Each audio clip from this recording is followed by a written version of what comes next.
thousands of people to whom it's a fantasy. It's like, I think people's lives are too complicated and they have too much stuff and they get trapped by their possessions. They have a mortgage and they have all these things that people realize it's just a trap. They want to, it's like an escape fantasy. The idea of having a small place with very few things is like an escape fantasy for a lot of people.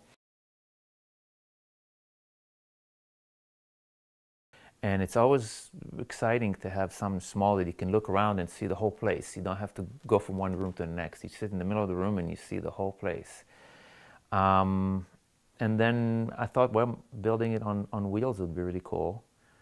So you can move it, so you don't have to deal with a location that you might need to change later. And then I found out that people do it. It's like a whole tiny home movement. What's new about it is combining the movable part, which has been around for a long time, with the quality of a well-insulated, sustainable house.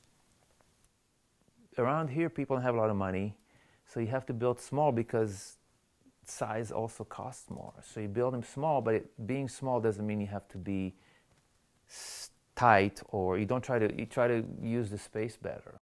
I think I can build on about 3 months, pretty reasonable, which is kind of nice because you can see it from start to finish without having to spend too much time. And I can do most of it myself, which is nice too, because a big house, you pretty much have to have other people work on it.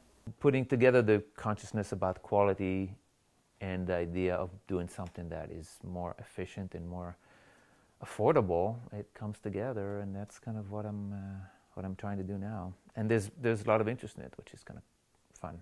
And it also encourages to invest more. If you build something you know may not be long term, you just slap it together and do some kind of not a very good job. But if you know that that can be a long term investment, even though it's not attached to the ground, it encourages you to do a good job. So the idea of owning a place rather than renting, when you look at how much it costs to rent, 2 years worth of renting a house, you could own your own little place. So that's very attractive to people.